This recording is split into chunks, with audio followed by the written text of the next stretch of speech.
Hello, everybody, and welcome to Toy Geeks. My name is Jay Gladfelder from Geek Dad Life. And I'm Dan Larson from Secret Galaxy. Why was that so low energy? You still tired from Tokyo? No, we're good. And we're here to dive into your favorite toy lines 1 year at a time. And we are still in 1997. There's so much that is released in these kind of prime Power of the Force 2 years.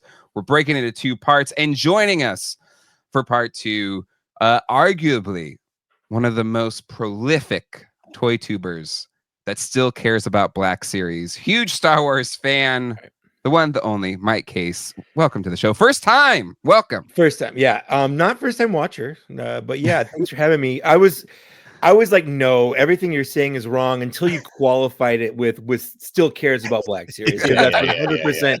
That's 100% how you're holding that torch. You're keeping it aloft. I still love it. Hey, I just want to point something out here. Yeah. I'm just going purely by the numbers on this. Sure. I don't think Mike is a guest on Toy. I think you're a guest on the Secret Galaxy live stream right now. That's actually true. There we go. There we go. There you go. Thank you for having me. Thank you for having me tonight. When are we going to talk about blow molds? So Mike, super excited to have you here, and just even we had to start the recording because you're just bursting with thoughts and opinions on Power of the Force 2. So really pumped to have you here. But Dan, just real quick, we just got back from Star Wars Celebration. Mike, you watched Celebration. Any just quick Celebration thoughts? Anything? Yeah, I mean, I didn't have to go, so this is the only thing I cared about. That was the one thing he asked me to pick up for him, and I was like, Mike, there's a real long line. I don't think I'm going to be able to get it for you. I'm so glad you didn't buy this thing for me. This for the, I don't know if everyone's like listening or whatever. This is the Visions Black Series Visions figure. It's nuts. It's the first figure in the Black Series with a wired cape, and like, there's just I love it so much. It looks so good. Mike, you have your ear sort of to the Black Series, obviously, fandom. Are people pissed that it went up? Like, obviously there's people that are psyched, but are the people who were at Celebration pissed? Yeah, for sure. Absolutely. Really? And the people that bought them off eBay for like $400. Yeah. Like, oh my God. This is unheard of, honestly. It's unheard of. It is. It's wild. An exclusive. It's a convention exclusive, and it was on Amazon of all places. And you had it in hand. That's crazy. Before the show ended. Yeah, I woke up at 6 a.m. my time, California time, Freedom time, to pre-order Ganesha, the Four Horsemen figure that went up that morning, and I looked at my phone. I'm like, oh, my Amazon delivery just arrived at 6 a.m. Like, what's happening here? So less than 12 hours. Crazy. From when I ordered it. I had it, and that was like day 2 of the convention. I don't even know. I think it's the coolest thing ever, honestly. And I was at the convention, and I got a friend of the show got one, and I packed it and took it home, and it was a pain in the ass. Sure, because it's so big. It's huge. But I think it's the coolest damn thing that you could just get it, and you had it in hand before we got home from Japan. And cool. So relieved. I had told him if I was able to get it for him, I was going to take it out of the box. I was like, I'm not hauling that box around. Yeah. And I don't blame you. It's a big box, but it's also a gorgeous box. Yeah. It worked out the way it's supposed to, but it was also $30 less to just get it off Amazon than it was to get it from the convention, which I think was $100 to get it. Was more. It was like 15,000 yen, which is, I can't remember now, but anyway, it was a little spendy. It was way more is my point. Like, I not only did I not spend money to go to Japan, flights. You can still watch the panels. I still watch the panels. And I didn't get all the trailers I saw. I had to go with someone recording, so I'm like watching like a weird aspect or whatever. But I got the same effect. I still saw those trailers, whether Star Wars wanted me to or not.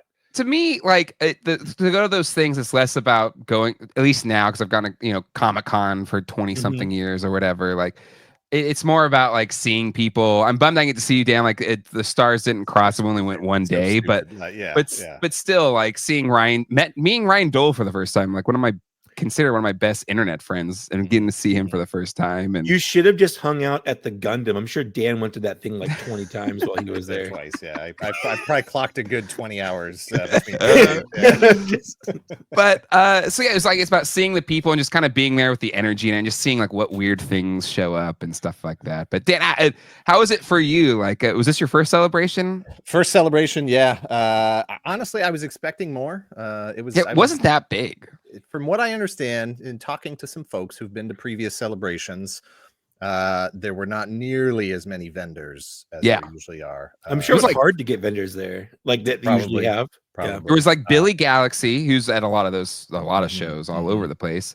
And there's like a couple others. There was like maybe 6 or something. It wasn't that much. As far as, especially, like the vendors that would have been selling like vintage toys, and modern toys, whatever. Like, maybe 4 or 5 booths tops.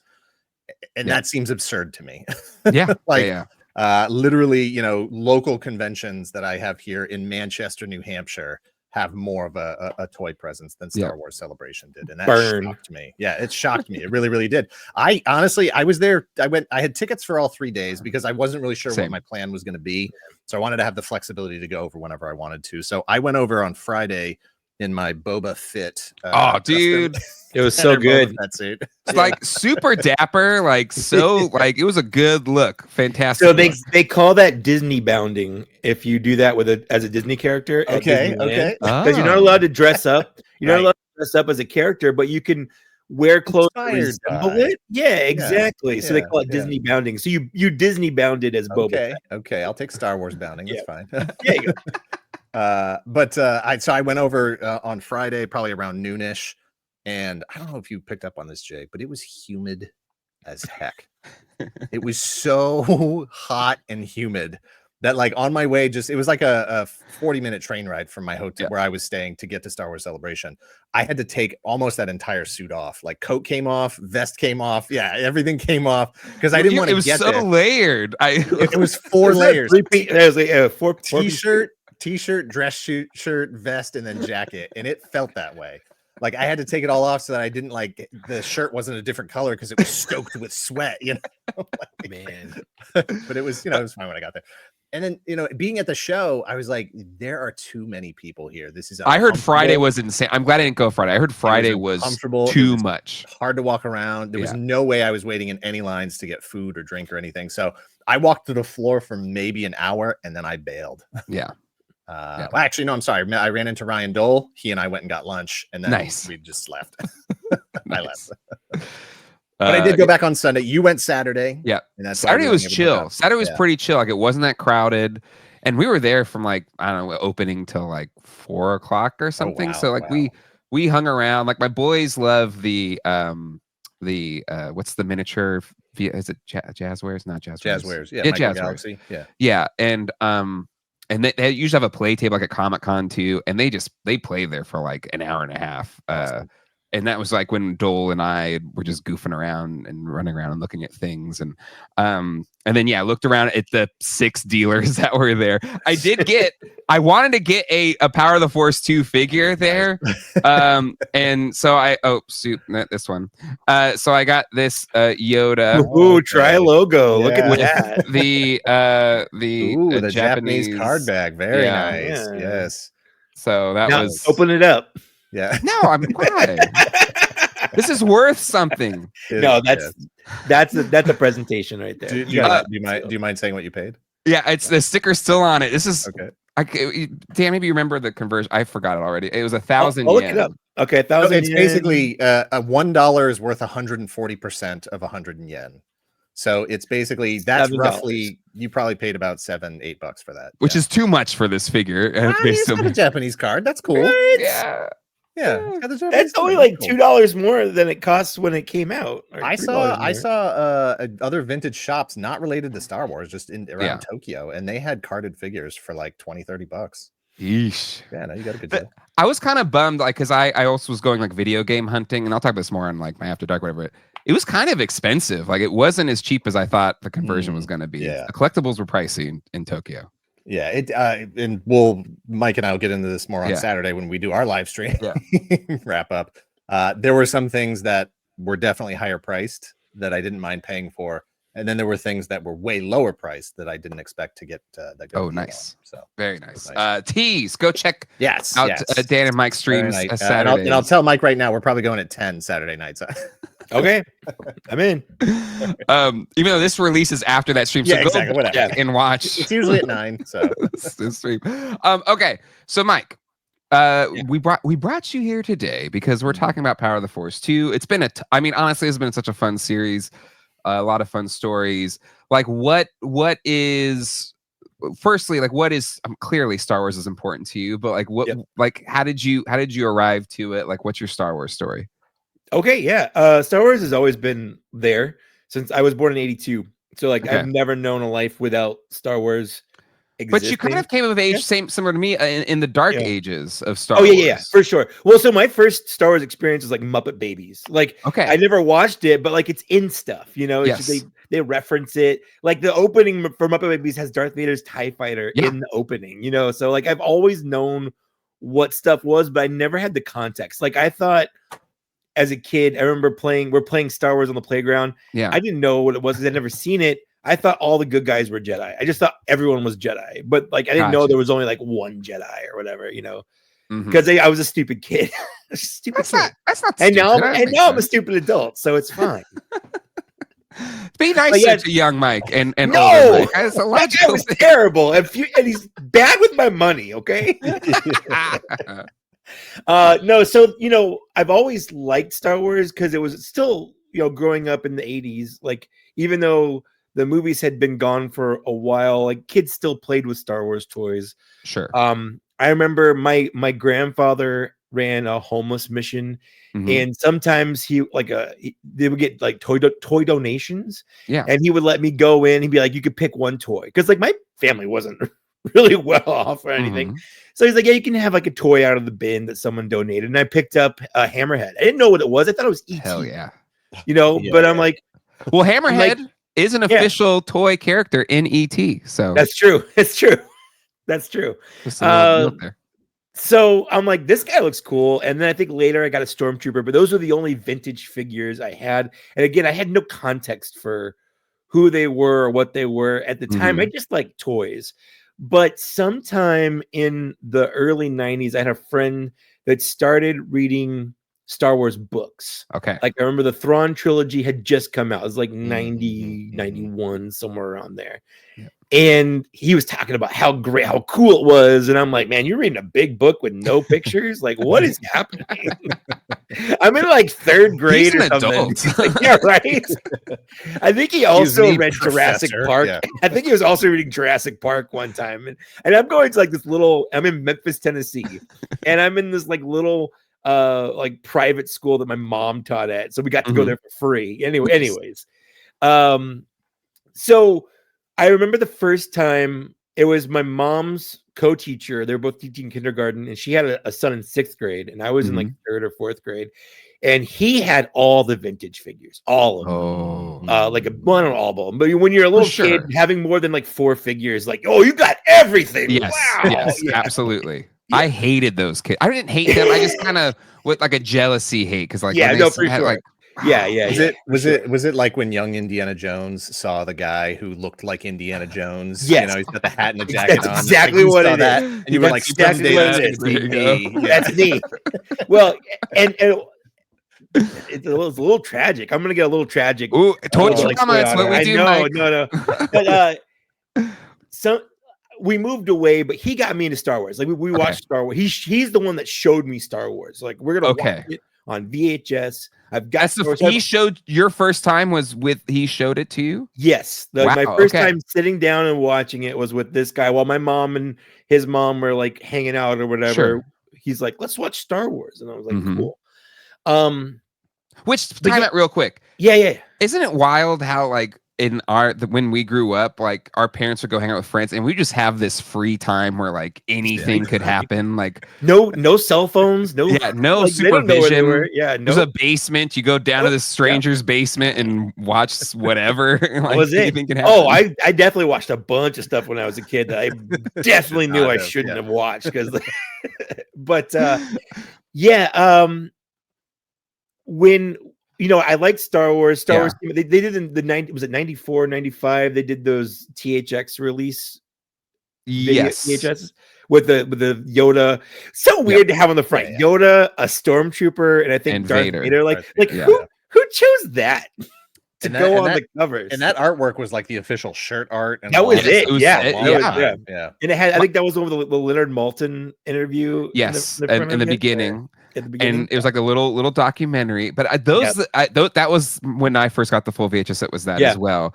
And I just remember it was like, see him in the original way for the last time. That was like, and I was just like, what do you mean the last? Is this it? They're never going to release it on VHS again? Like, what does this mean? Little did I know. Yeah. Well, back then there was always, because we didn't have the internet. So, or like we did, but it wasn't the same. It was like DVS and stuff. But like everything was rumors and everything felt so far off. Yes. Like, oh yeah, George Lucas is going to do the original trilogy, episodes 1, 2, and 3. Like at some point, sure, maybe. Who knows? It was so vague, and you didn't have people constantly reporting every little bit of news every 5 seconds. No. If it didn't make Entertainment Tonight, it was right. Or it's like, I had a friend. I remember Jared Schnauts. Like, you guys remember friends' names? Jared Schnauts, and he claimed to know the plot of 1, 2, and 3, and he was speaking about it like he had the secret text, and he was just like, "Oh, this is gonna happen," and blah blah blah. I'm like, "What? Really?" It's like, have you looked up to see if he has a YouTube channel now? How many times do you think Kathleen Kennedy is gonna get fired? That's what I want. But yeah, no. So those tapes, same for me. That was like, super important. And then, that just basically went into right into, hey, here's new Star Wars figures, and I had just like my Star Wars love was just kind of taking off. Where now I own it on VHS. I can watch it whenever I want. I did get into the books because of that other guy I talked about, where I'm like, Mom, I want to check out the books from the library, and that turned into like getting them for my birthday and stuff, because that was the only way to experience Star Wars back then. You had books, and you had, I think there was video games on like Nintendo and Super Nintendo had video games. Cool. They were cool, but like it was sparse. Like Star Wars fandom was hard to be a Star Wars fan. You had to really want to be a Star Wars fan. You had to be a true fan. And if you're a true fan, you call the 1-800 number. Right. Exactly. So it was VH, did you bypass the Bendums then, or did you have to? Yeah, I never got into Bendums. So I never got into Bendums. Bendums never interested me, and you know why? Well, never interested anybody, but they don't stand up. They don't stand up. Why would I want that? Why would I want something that doesn't stand up? Dagobah Luke also couldn't stand up unless you got Yoda to go with him, by the way. Garbage figure. Hot take. Well, only without Yoda. They made him so he counterbalanced. So if you just you hate good engineering, Mike. I see how it is. It wasn't good engineering to like 10-year-old Mike or whatever. Anyways, so then I don't even remember how I saw them. I think I saw them. We've asked everybody like, how did you find out? I think it was like a catalog or something my mom had. I'm flipping through, and they had a picture of Luke's land speeder and like that initial wave, obviously minus Leia, because like Leia wasn't part of that or whatever. She wasn't. And I was like, oh my God, new Star Wars figures. And like I was still into toys. I was just on the cusp of feeling like I was too old to still like toys. Well, I think I was in 8th grade. But like I also didn't really care. Like I still had a box of my Ninja Turtles. I still had some Transformers floating around. But like my Star Wars fandom was just starting, and like this fed into it. So this, like, it was something new Star Wars I could get my hands on. It was validating. Yeah. It's validating. Yeah. I mean, like last week you guys had like the Lay's stuff. I got that Obi-Wan, but I also kept the Lay's bags because it had Obi-Wan on it, and I put that on my wall. I went to Taco Bell and I got clean wrappers because they had Star Wars characters on them. I put them on my wall. Like anything Star Wars. I didn't put them on my wall, but I did. I wanted anything, and I stapled it to the wall. My mom I can't afford a Star Wars poster, so I'm gonna put this Lay's Taco Bell wrapper. But I'll tell you what, like if this is how bad my sickness is. If like Lay said, "Hey, Yeah. we got the original art for those bags, and now we've turned them into a nice art poster or something," I would go crazy trying to buy that art. In a heartbeat. I would have people like, why do you have a potato chip bag on? Like, I can't even explain it. I can't explain it. I just do. Okay. Oh, that's part of the Lay's Geek edition, limited edition. Right. Or even like the Phantom Menace, there was so many like Pepsi, like all these promotions. Yeah, all the Pepsi cans. Right? I carried those damn Pepsi cans for far too long. I eventually threw them away, but I carried them forever. You remember like Doritos had these little lenticular. I still have some of those. Yes, I still have some. Mm-hmm. Those are good. I love those. Anyways, but yeah, so the figures were like yeah, and I had a friend that was into them. So like we kind of fed off each other. That's how it is with toys. Like it's fine if you're by yourself, but as soon as you have someone that gives you that energy where you're kind of a closed energy loop where you're just pushing like, you're just like, oh yeah, did you get this? Heck yeah, I got that. And like you're collecting with something together. So it's not as lonely and it's not as sad. But here's the question. Yeah. Were you since you're feeling a little old, were you pulling like, oh, this is for my little cousin or this is for my little brother? No, I didn't. I didn't care. Okay. So I just did not at that point. I did that stuff. I've done that as an adult. Okay. Where I've got like, I'm looking for this for my son. Could you have it in the back? Yeah.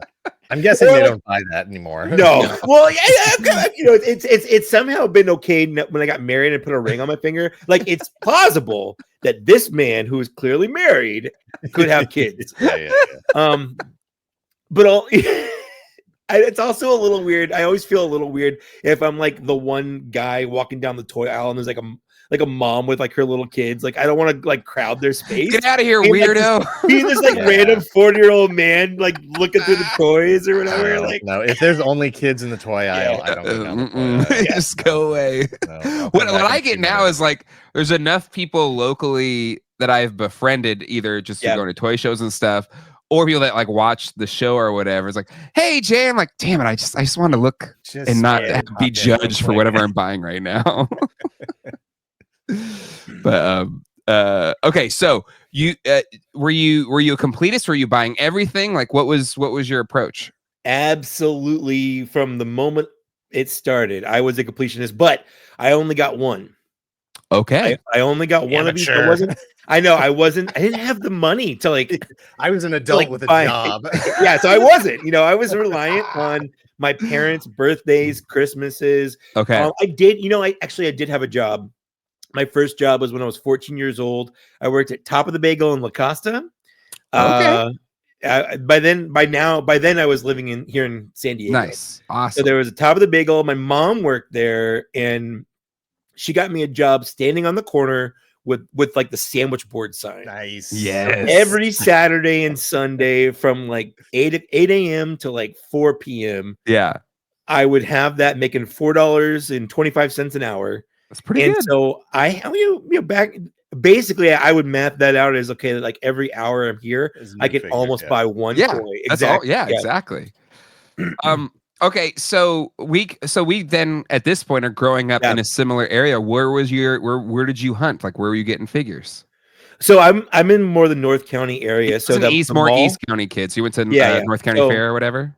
So North County Fair, which actually I worked at the Apple Store at North County Fair for a long time. Oh, cool, awesome. But I did that KB Toys is where I got the '89 Toy Biz Batman figures. I worked my first job out of high school was at KB Toys, but the one in the Carlsbad Mall. Okay. But I went to work at there's one in Encinitas, and then there was one at North County Fair, where I would go to the different ones and work odd shifts there. Like I would just pick up whatever shift. So I worked at a bunch of KB Toys. Nice. But that was like 2000. So Star Wars figures are still a thing. It was Power of the Jedi at that point. Exactly. But yeah. Okay, so were you hunting then Prime Power of the Force too? You would just do the thing where they gave you your check and you just handed it right back. I remember I got in trouble for hiding the Gundam, the MSI I hid MSI figures in the back, and my boss found out. He's like, "You cannot do this." Oh my god. But yeah, so my prime hunting Toys R Us. There's 2 Toys R Us. There's one at Escondido. There's one in Oceanside. Okay. So I would go there. Targets. In Yep. fact, I've got a couple of like memorable stories of finding some of the figures that we're going to talk about today, specifically at Target, because that was Nice. like, I remember I got doubles for Christmas and we had to return it, and I was like, what am I going to get? What am I going to get? You know, so it was. There was some that's Wait till the fun next stuff wave there. comes out. Yeah. Yeah, exactly. Gotta hold. Yeah. Gotta hold.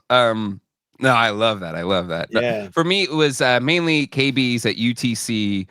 Yeah. UTC was a little far away from me because that's like, yeah, my mom worked La there, Jolla, so yeah. that's where I hung out a lot as a kid, or Yeah. mall rat, and then like Mission Valley, Grossmont, Toys R Us, and then Parkway Plaza, KB Toys. Those are kind of my run. But anyway, okay. So any for the 97, should we just jump into 97? let's get into it. Let's get into it. All right. So Oh, I didn't talk about the sad thing. I didn't talk about the sad thing. The guy, yes. like 2 years after I moved away and like from the guy that showed me Star Wars for the first time and how the cool toys, he died in a car accident. Oh, I just wanted to bring that down a little bit, but I want to make sure you all know. Yeah, I just want you guys to know he died. Too young. Yeah. Yeah. But also, yeah, he was like, a couple years older than me. So that was like my first instance of like mortality, or like someone I know is not alive anymore. But also, when I started collecting figures, I'm like, I'm going to collect these because he can't. So that was another. Cool. Yes. That was another sort of impetus for me, like A really legacy getting into collection. the line. Yeah. Yeah, exactly. Like you carried it on. That's really cool. Yeah. Clearly you still collect Star Wars. Have you ever taken a break from Power of the Force 2 to now? Yeah. I hopped out for a little bit, like after Power of the Jedi. I stopped buying as much. I worked at Toys R Us when Episode 2 came out. Mm-hmm. So I remember stocking the shelves, and I bought a couple there because the hype was there. Mm-hmm. And then when Revenge of the Sith came out, I did the midnight for that. Mm-hmm. And that was a fun night. Like they had like one of those blue kiddie pools, just filled with figures. And there were people like, "Hey, does anyone see this?" I'm like, "Here, really." Everyone's like passing it around. Like everyone was super that's cool. It was a cool experience. But I think after Revenge of the Sith, I don't think I bought any other 3 3/4 inch figures until I kind of stopped collecting toys a little bit after that, because I officially, like, I was dating a girl, like I was an adult, and then sometime around like 2011, 2012, I'm like, you know what? I kind of want to start like buying toys again. That was fun. And then, but I didn't know where to jump back in, because at that point there had been years of Star Wars figures. Yes. And I'm like, do I just start buying stuff? Like, where do I start? Do I go back and like try to find the ones that I never got from this? Yeah. And I didn't have any of the ones from my childhood anymore. Like, they were at my parents' house, and I didn't know what still existed. So when they announced Black Series, I was like, this is it. Like, it's a scale I like better. And like, I can get in at ground zero. I'm at ground zero. I can do whatever I want and go as long as I want. And I was a completionist for a long time. And like, then you saw the price tag on the figures and we're like, well, maybe not. Maybe not. I did. My first figure was Darth Maul, and I was like, I don't know if I'll buy more of these, honestly. But yeah. No, I also, like, I was Revenge, and that was when I stopped. But then I got back in, I think like 08 or 09. I started like getting back into. Yeah, I followed them. Like, it was one of those things. Like, I always followed the news. Like, I wanted to know what was coming out. Yeah, I was still fascinated with the fact they existed. I just didn't buy them. Yeah, that makes sense. All right, well, let's jump into the second half of 1997. Quick refresher, if you haven't watched last week or last episode, 97, of course, is the special editions year. So that is a big influence on it as well. Out of the second half figures, anyone want to jump into first? Well, go to 4LOM. Go to 4LOM because he's one of the few I have in hand. Oh, okay. Oh, man. Boom. All right. So we're saying 4LOM, not 4LOM? I always say Forlom. I will just jump off the show right now. What? Really? Why? Because it's a droid. First of all, the name mix up from the Kenner years drives me crazy. Sure, because of course. he's clearly the droid, and the other guy is an alien wearing like a breathing apparatus. Right. So if one of them is called Zuckus and one of them has a droid designation as a name, the Right. droid designation name goes to the droid. That's first off, that should be made clear.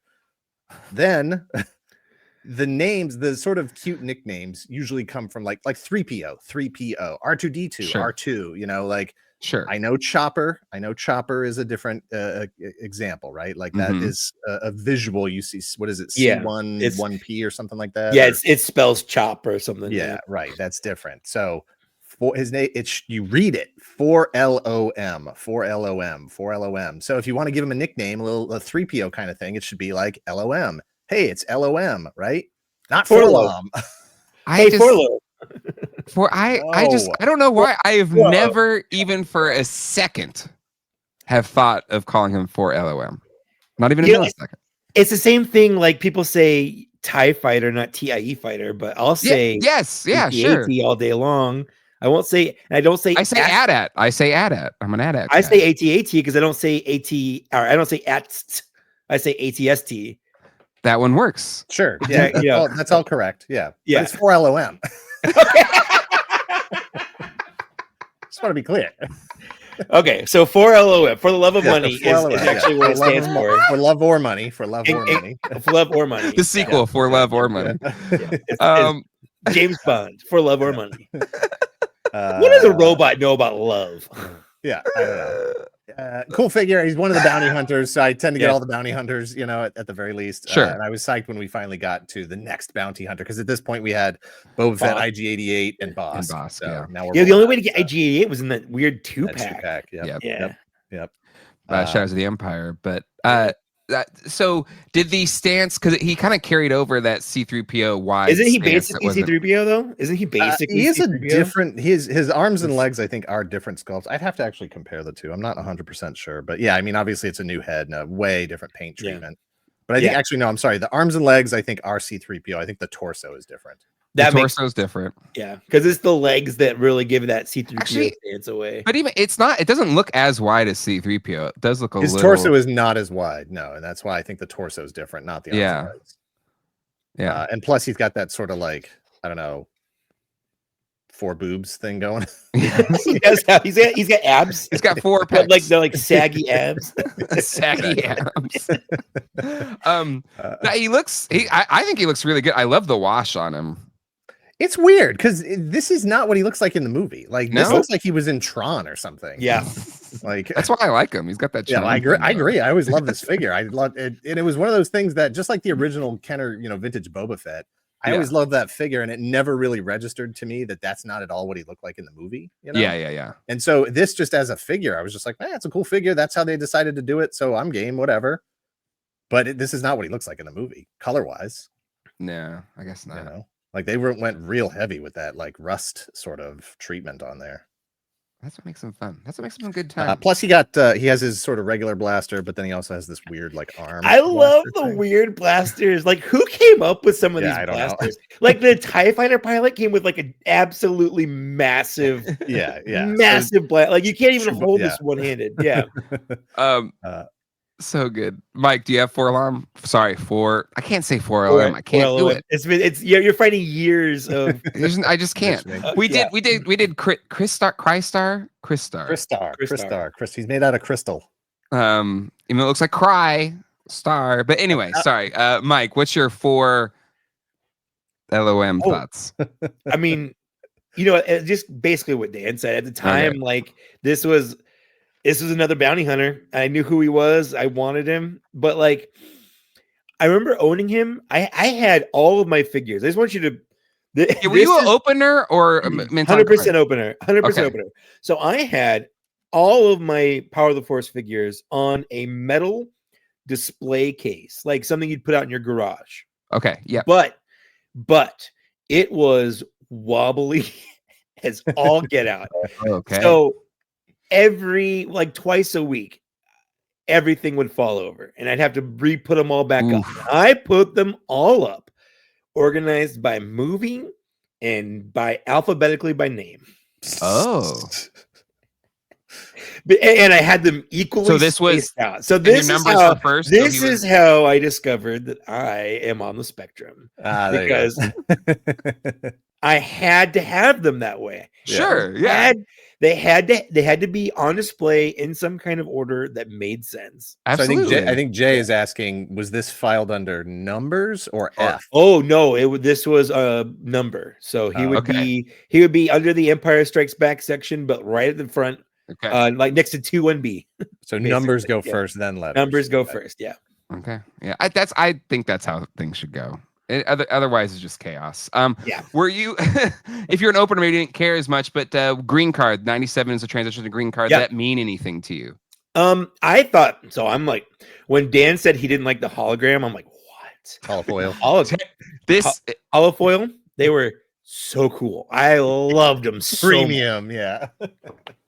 This is your chance, because we need to get these alternate thoughts and so why did the holofoil mean so much to you? What was so cool? It was shiny. It was so cool. Like, come on. It was so futuristic. Ooh, like it's a step backwards. I grew up in the 80s. We had holograms were everywhere. Like visionaries had holograms on the toys. Like holograms were a big deal. This is a downgrade. This is a step backwards. But there was such there was such a gap in between when those were cool and when they tried to bring it back with this. I feel like it was okay. No color. It sucked all the color out of the images. It's just I can't see color anyway, Dan. I didn't even realize that the background was that different between orange and green. No, I like the holofoils, but as just like it's a cool new thing. I liked it then. I do side more with Dan's take now. It's like actually just having the pictures nicer. No, I actually, as an adult, I agree with your stance. On the Black Series ones, they've done all photos, right? They haven't done any holofoil on the Black Series version. No holofoil. Well, there was some Target exclusive. No, I mean the ones that they actually did Power of the Force cards. Oh no, yeah, they haven't done. Have they done a green card yet? Well, yeah, they have. Okay, Mike's like, I got it right here.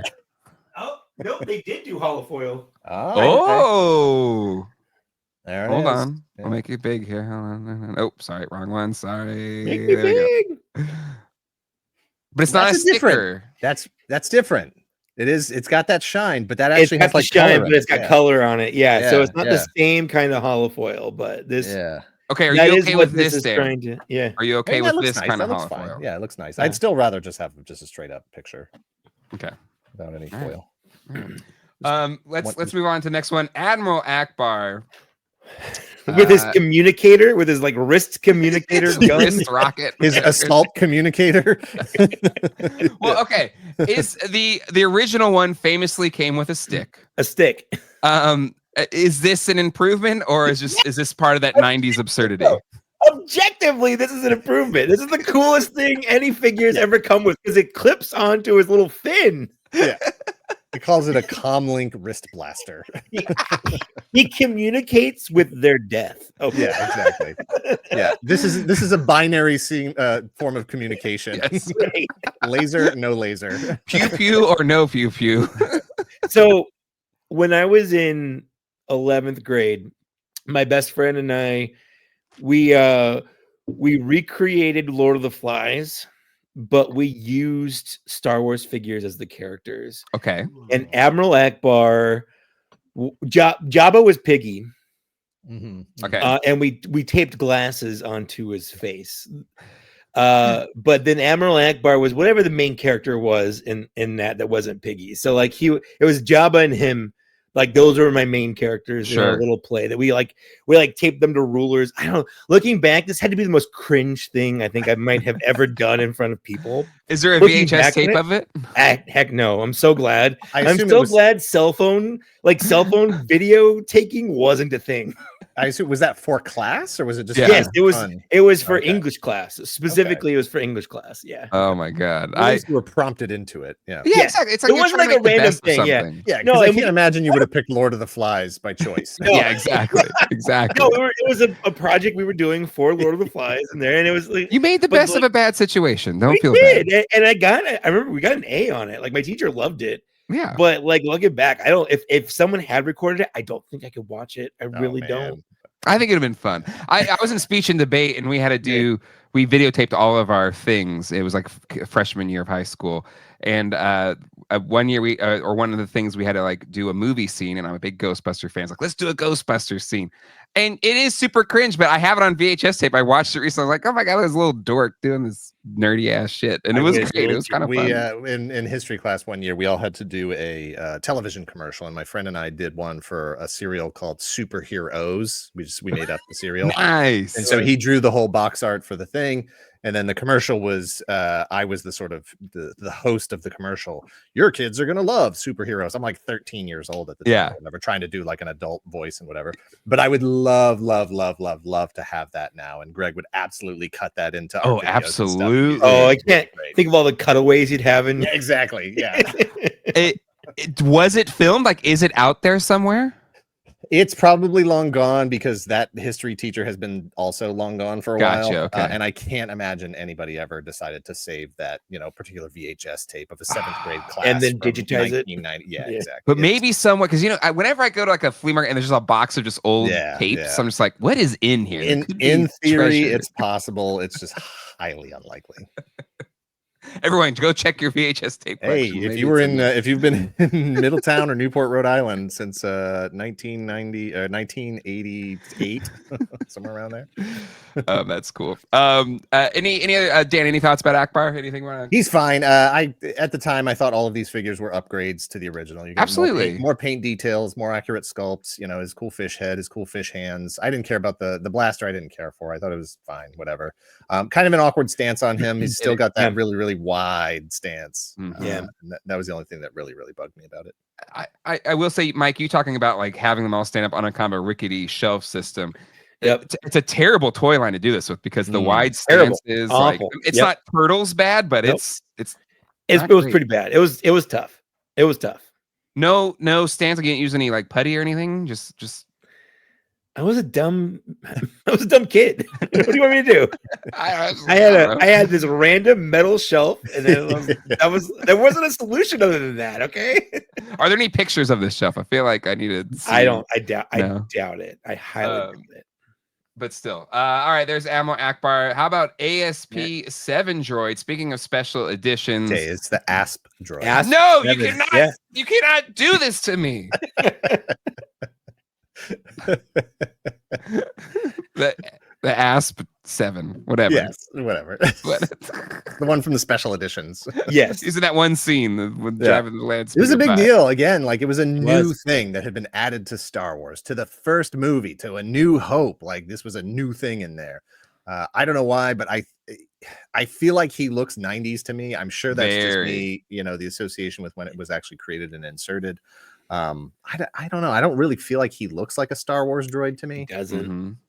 He looks like something that needed to be CG, created. Yes, from the newly created footage. Yeah.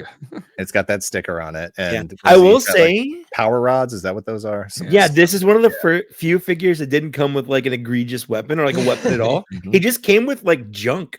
That he picks up.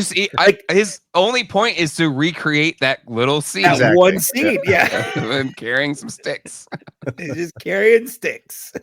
So it was a big deal. Had to get the figure. Had to have the thing from Okay, so you got it. You had to have. Oh it. yeah, okay. absolutely. Yeah. Absolutely. Yeah. There was a comic that came out around this time because they were trying to put these droids and other things to make them feel like they were more in Star Wars. Sure.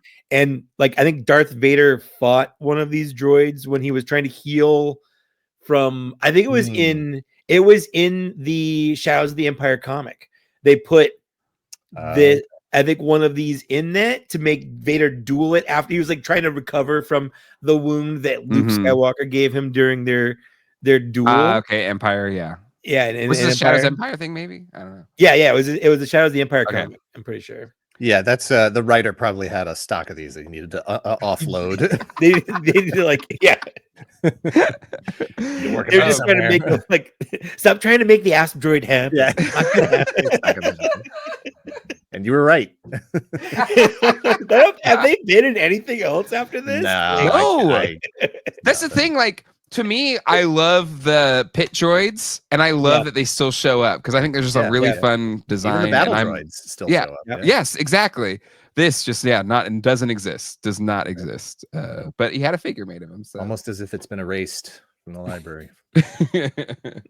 Hey, let's tap into another bounty hunter. I see they've got Dengar. that gun propping him up because he has to. You can't stand him up otherwise. No. Yeah, this poor guy. I mean, look, he was there. He got invited. He didn't like sneak in or anything. He was invited. So He had a was. reputation. Fresh off the operating table with all his bandages still. Potato sack head of his. Oh yeah, what is okay? I never got too into the lore or whatever on Dengar. Did he have an injury or is that just his deal? In the EU, he was in a speeder bike race with Han Solo, and he like flashed him with like the afterburners and burned him. Oh, but just around his face, not his face. No, that was just those were just the bandages because he hated Han Solo. They gave him a beef specifically with Han Solo, and that's why he was there to track down Han Solo. Mike, I guess you don't collect TVC, but there's kind of a controversy around the recent TVC Dengar. It's basically the same sculpt from like 15 years ago. Sure. Is this one better than the new Dengars? No. Okay, all right. No, like I that's why I've always been. I have nothing against people that this is their line, this is their scale, they love it. But like whenever they complain that like, oh, Black Series gets all the new sculpts or whatever, like, no, we're trying to catch up. Like you've got decades of figures that if you wanted to, you could have those in your collection and they're in the right scale. And for the most part, a lot of them still look pretty good. But like we don't like it took us forever just to get some like Hammerhead. It was just last year, you know. Yeah. We just want to catch up at some point. we just want to belong. I just want to belong. Also, Mike, I love that as we go through these figures, every opinion will be like, how well did it stand up on that shelf? Yeah. This one did not 100%. I think I actually did this exact thing. And I just want to point out the fact that we're using Rebel Scum. This was the website I used back in the 90s to keep absolutely. Like that's how long this website's been around. Oh yeah. Like I was on the forums. This and the force.net were like my home online. Absolutely. Dan, any Dengar thoughts? Any other ones you want to throw in? You had to get him. You know, regardless of the quality of the figure, not only did you need him to complete the line, you had to have him for the bounty. I had to have him for the bounty hunters. I want to like they do that speckled thing on him. They did. I was just gonna point that out. He's got that dirty speckled paint. Yeah, it's such a 90s thing. I would still say that he was an improvement over the vintage figure. Oh yeah, he looked more like the character. 100%. There's more details there. He's got his face looks better. Although I was just before we went live, just before we started recording tonight, I was positive I had kept, because I did a pretty big 4-inch Star Wars purge out of my collection recently to sort of pare down and whatever, and I was positive that I had kept each iteration of the bounty hunters, vintage, Power of the Force 2, Saga Legends, whatever, but for some reason I don't have him currently. Oh wow. So I actually, in the year 2025, I'm going to have to go out and buy a Power of the Force 2 Dengar somewhere. Oh my God. Luckily, he's still going to be like $3.99. Yeah. Whenever you anybody listening to this, please do not send me any. This was not the money-making scheme we all thought it was going to be. eBay, you can get one for $3. Right. Not carded. $9 carded. In Cro-Mag Toys across the street, I guarantee you, Dan, you can find this for $3. Here's one for $5 carded. Yeah. Yeah. All right. How about some Bestman Han Solo? A classic look. The figure, though, this one not better, so but still, we're still not there. I remember being absolutely blown away with how this figure looked back when I got it. Okay. Why? What about I him? don't know. Well, this is my favorite. This is objectively my favorite Han Solo look. I love the jacket. It's kind of like whatever your opinion is, you can have like alternate takes Yeah. to be kind of like cool, but like this is his best look. Yeah. Objectively. For sure. Yeah. Agreed.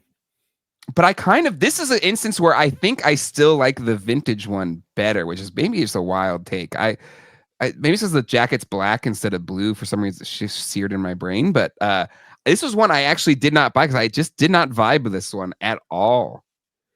I bought it because I had to have it. I picked up every single figure, and I did want this to be better than it was. I felt like it was an improvement in some cases from the first figure, Sure. but still just not quite there. As I recall, and I don't think it's in 97, I think it's next year, they come out with those the character 2-packs that have the cloth goods. Yeah, he had the cloth You had jacket. the cloth jacket, and I was like, well, Yeah. that's even better than this. So that's Yeah. going to be my sort of display Han Solo. But Mike, you love this one. I did. Well, so again, I didn't care so much about colors growing up because I couldn't really see colors that well in the first place. So blue jacket, black jacket, stuff like that didn't really register with me. Yeah. I just had Han Solo in my favorite look, and I didn't have any of the vintage figures at this point. So like this was the best Han Solo in the line to me at that point because he wasn't overly buff. Like, you know, and it was my favorite look. Yeah, no, that's fair. It's fair. Was this jacket actually blue or was it black? Like, is it blue? Is okay. Blue. Okay. I think it's blue in the movie. Yeah, like a navy kind of. Yeah. All right. But yeah, still, yeah, not super buff, but still, he has that weird stance. Like, does it take till that 2-pack to get the not weird stance for Han Solo? Yeah. I'm trying to think if Endor, because I think Endor Han still has that sort of stepping forward stance. Yeah, I think he does. jacket. I think. Oh, you know what? Weird, we did Han and Carbonite. Han and Carbonite didn't have that. Was it? Yes. And like I had said, I had pulled the vest off the Rebel Trooper and put it on that figure, so I had a more appropriate. That's so smart. When at that age, I would have never even considered that because that's not what he came with. Yeah. Well, like I said, I was an adult with a job. So. Yeah, right. You couldn't mix up their accessories. You couldn't. No, I'm with you there, Mike. And mix and match. Yeah, I'm with you. I wasn't not even. I'm still not really a customizer. I'm like, well, no, it didn't come with that. So I have to put it back when I'm done. Yeah. Yeah. Okay, you're done playing. In my head, toy canon. It's not acceptable. All right. Let's go to this figure. Big red traffic cone. They loved doing this back in this line where like if the figure was wearing anything resembling a dress, 0 legs, no legs. Yeah, just no legs. Jawa, no legs. Yoda, no legs. No. Emperor, no legs. Yeah. It is a statue. This is a statue. It has 2 points of articulation. Yep. Which, at least from what we saw in the movies to that point, this is all they did. Sure. So. He can do what he's supposed to do really well. And he did not fall over. No, did not. But look at the card. Look at the card art that they used on this. Look at the photo. Oh crap! Yeah. Like you couldn't find a picture that matched him, right? Yeah. Like, do they ever stand like that in the movies? No. He looks like. How did I not clock it till just now? Like, I even. That's what's wild. under those robes? You can't see nothing. it. A black void. It's just a black void. Yeah. He just floats. Yeah. I always wondered what a force pike was. Yeah. What's a force pike? So the vintage figure, as I recall, he just like any of the other figures, he's gonna hold his force pike thing out in front of him. So you couldn't get that cool stance. Like if you just wanted to decorate your Emperor's throne room, you need him in this pose and holding that force pike the way he's holding it here. Yeah, just like on that card back. And so I did like that. Okay. This is all I was ever going to do with this character anyway. So I'm glad that at least he looks right doing that. Yes. Can I ask a question that might be embarrassing, but it's something that like it's gone on so long. I'm kind of afraid to ask. This is a safe place. Nobody's okay. It's fine. I've been wondering this ever since, collecting these, and I just never got the answer. What's the difference between the collections? Was it willy-nilly? Did they just randomly put things in different collections? What do you mean? Great point. On the card. This is collection 3. Why? Oh, why is this? There were 3 collections. There's always been 3 collections. Collection 1, collection 2. Why? What? Why? That's a I have great no idea. question. It seems arbitrary, and I didn't know if there was an answer, and I was always like too afraid to ask somebody. And now you guys will know, which makes me feel No. better. Yeah, no, you're not alone.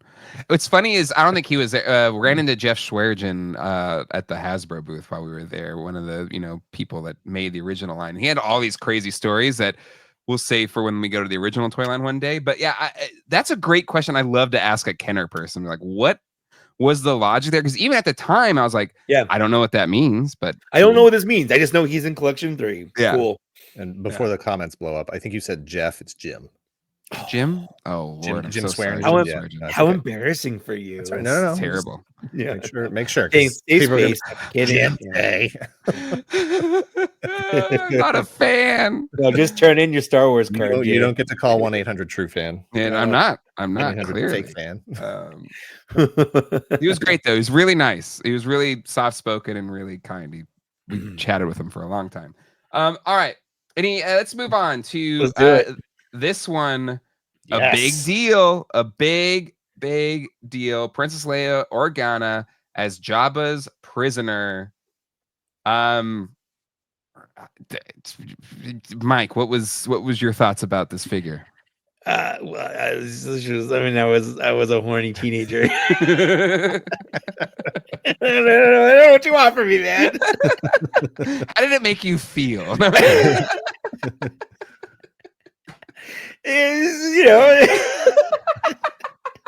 It made me feel okay. I have feelings. I feel funny. I never understood, or maybe I just wasn't aware of any controversy around any of this. Like, she's basically in a bikini. Like, Sure. So what? There's tons of girls in bikinis places. I mean, like, I didn't see anything wrong with calling her a slave, but like, I always liked that she's Jabba's prisoner. Sure, that's what she is. Jabba's holding her prisoner. She's got a chain around her neck. Yep.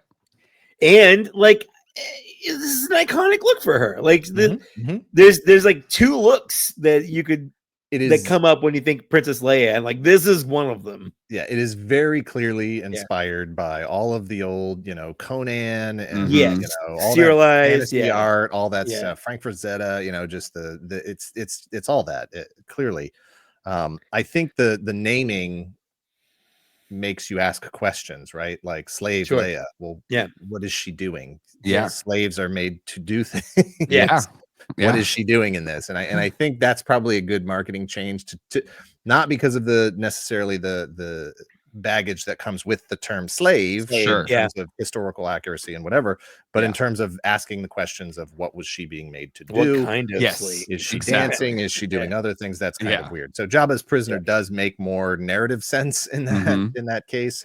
Well, now they call her what? Hut Slayer Leia?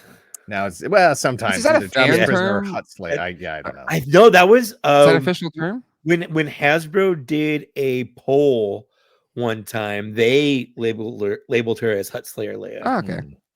I loved it because to me this was again, like we just said, an essential look for the character from Return of the Jedi, a key moment in the trilogy where she does indeed choke Jabba the Hutt to death.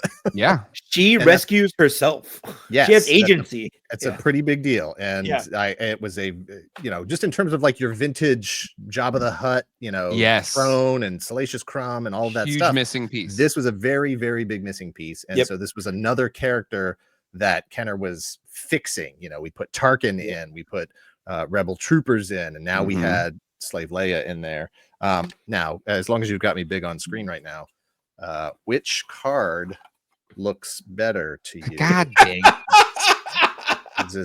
Which one? Not holofoil. I agreed as an adult. It looks better. Making sure. I agree that the one with the color looks better. I agree. But when I was in 9th or 10th grade, whenever I was getting these, and I want to be clear, holofoil was cooler. I want to be clear. I didn't peel this off either. You can find a lot of the holofoil ones without a sticker. Yes. Those were like secondary runs afterwards. Exactly. Secondary runs would drop the holofoil. And this is again one of those figures that like weirdly when Carrie Fisher died, like people, I think there's people like inflating the price, but like all this figure and then the New Hope version of her, like the price went up, but now it's back down. Like I picked up one of these at Toylanta for I got 2 for $5. Yeah, I'm pretty sure I've got one with the slide in it that Dan sent me in a box. Nice. And a carded. It's a Yeah. carded one of these, With the with the slide, the freeze frame the slide. freeze frame, the freeze I'm frame pretty slide. sure, if memory serves me correctly, this was on the shelf, and I was hunting for it at the same time as Tarkin. And This is second half of 97, so theoretically it could have been because Yeah, Tarkin been was around a the corner. I later. was hunting for them at the mid. same time Yeah. and found them at the same time and was Nice. just like, oh man, what a day. And then I was asking that question of why does Tarkin's have the never before featured in a Kenner Star Wars collection sticker, but this figure doesn't? Well, and I think Allison Troy in the comments of our last post said it is like, well, one is a figure that everybody's wanted forever, and Tarkin's an old dude, so it's just like what They needs a hype little him up. extra marketing push. He needed that little oomph. Fair enough. It's a little bit of like, hey, this one's cool. You should get this one. Yeah. But in terms of look, like as far as we make fun of Monkey Face Leia, Anthony Kiedis Leia, I think this looks great. I think I still think this is the best official release of this look. Period. Yes, in this scale. Yeah. No, because what's nice is, especially in modern ones, they have the weird cuts from all the articulation. None of that's here. Just it looks good. I agree. And Mike's still looking at it in just a way that's just he's feeling something. They also try to do the rooted hair a lot. Yes. Mike, you have it. You're looking at it fondly, right? I'm just seeing it. Princess Leia was special, okay? Yeah. Like, I think a lot of guys had like she was a crush. She was a sexual awakening for a lot of young boys. Is all I'm saying, okay? That left hand is weird. Weird pose. It is weird. Oh, it is. What is she doing? Is she doing I like don't know. one of these weird claw things? I think she's supposed to hold a gun, maybe, or something. I don't think so. That's not a trigger hand. No. She's had a chain. Yeah. No, I don't know. That's also weird that her only accessory was a chain. Agree. If you don't love me now, Dan, then you'll never love me again. Okay. The chain. Listen, love. I know music. Usually they give her one of those force pike things. Oh yeah. Yes. The Black Series came with two different ones. Right. Yeah. All right. Let's move on here to another trooper, Snowtrooper, and you know what? Not a weird stance, just a straight up, but no head movement. Nope. No head movement. No. Yeah. No. And weird to, the materials choice is interesting. So like we were just looking at, who were we just looking at? Oh, the Imperial Guard. Mm-hmm. Vintage Imperial Guard actually had a fabric, robe with a fully articulated 4 points of articulation figure underneath it. So it was interesting to take a step back from that, to go backwards, to say we're going to go with plastic robe and no posability. This figure in the vintage line had that vinyl skirt around the waist.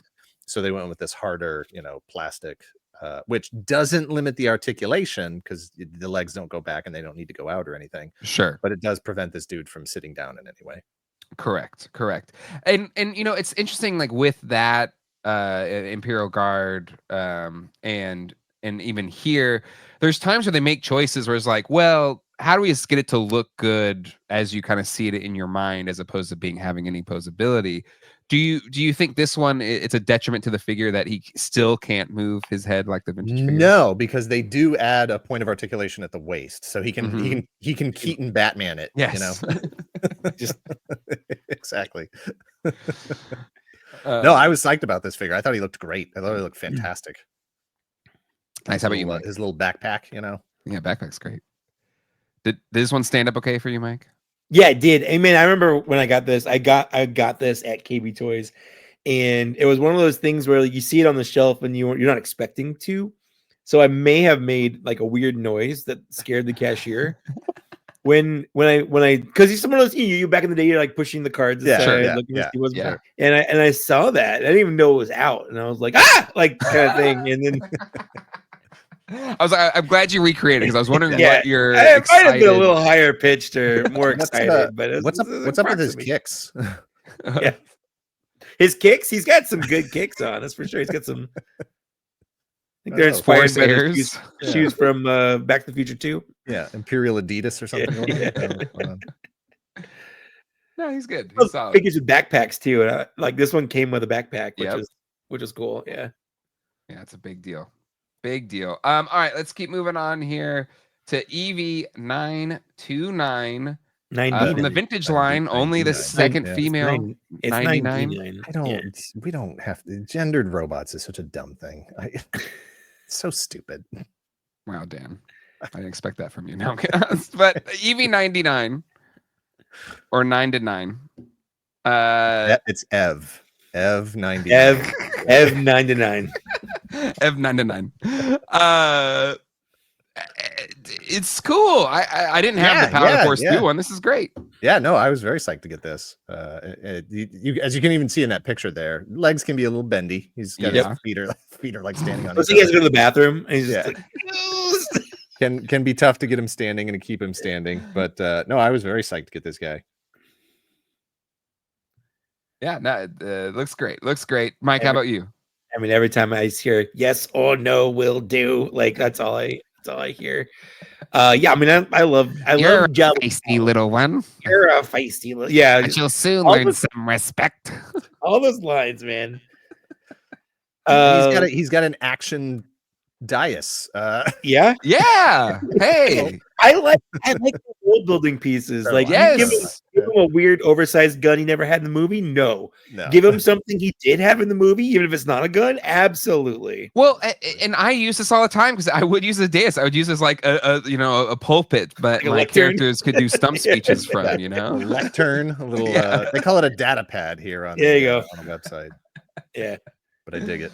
Looks good. Also love the kind of pearlescent-y gold. Yeah, it's got a little metallic sheen to it. That little mouth that moved at the bottom of the chin, but what can you do? Looks pretty good. All right, how about some Gamorrean Guard love? And it's Little John. Thank you. What's that? Oh yeah, Little John. Yes. Fire tuck. It was frightened. Does this count as like a beefed up? Because look at these thighs. That's a muscular. Look, we have seen different representations of Gamorrean guards that range from trim, athletic to big beefy guys. So I think this is fully accurate. This is fine. You got a bit of an action stance going there. Yeah. It captures his Muppety kind of look. Mm-hmm. That's one thing about newer Star Wars that I feel like they're missing is I do miss the Muppet look of the Gamorrean guards. They make them look too realistic or like too human. Where like I want them to look more alien-esque or anthropomorphic pig. I feel like Skeleton Crew really leaned more Muppets. Yeah, I agree. Both in terms of the kids as characters who were and were not in sort of prosthetics or makeup or whatever. Someone referred to, I don't know who it was, online referred to Skeleton Crew as a Muppet movie. And that Jude Law was the human in a Muppet movie and that the kids were the Muppets. And I was like, that's the perfect description. And I love it even more because of it. Yeah, I love Skeleton Crew. And it did have that feel, that like tactile feel. Well, and the kids had the sort of mannerisms of a bunch of Muppets, for sure. Like you say, exactly. And Jude Law is just like, just keep them all in line. And these kids. But it's a great point because like even like Yoda, they don't really do the Muppet thing with Yoda. Like his face, I feel like they still haven't. And even I like this Yoda better than some of the modern Yodas that have come out. I just feel like they miss that feel to it. They've been missing the mark with Yoda since Phantom Menace. So that's true. Yeah, that's true. Man, that original Phantom Menace Yoda. Woof.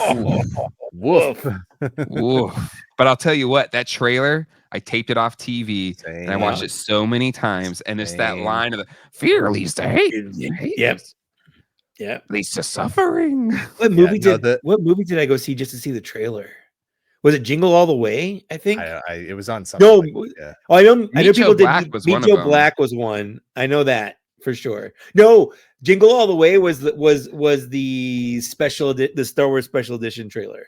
I went to go see Jingle All the Way, and it had Jake Lloyd in it. So I was like, "Oh, Star Wars guys, Star Wars trailer." It's like a whole thing. He's gonna crush it. Yeah. Yippee! What an opportunity! It's gonna set him up for the rest of his life. Oh, poor Jake Lloyd. All right, so Gamorrean Guard looks good. Any other thoughts before we move on? He looks. I don't know what big up. I would say big upgrade from vintage. Yeah, I don't know. Agree. Hey, how about Rancor Keeper? I got 2 of these for Christmas. Really? Yeah. Okay. Who Whatever got that them for year. you? I got. I think my mom got me one and my grandma got me one, and they didn't Nice. communicate properly. And I got to return one to Target, and I think I ended up getting the next guy. So Okay. on the list. So, like, what is this stick? He's like, what's it's like That's a a- random. that's a poke, it's a Rancor poker.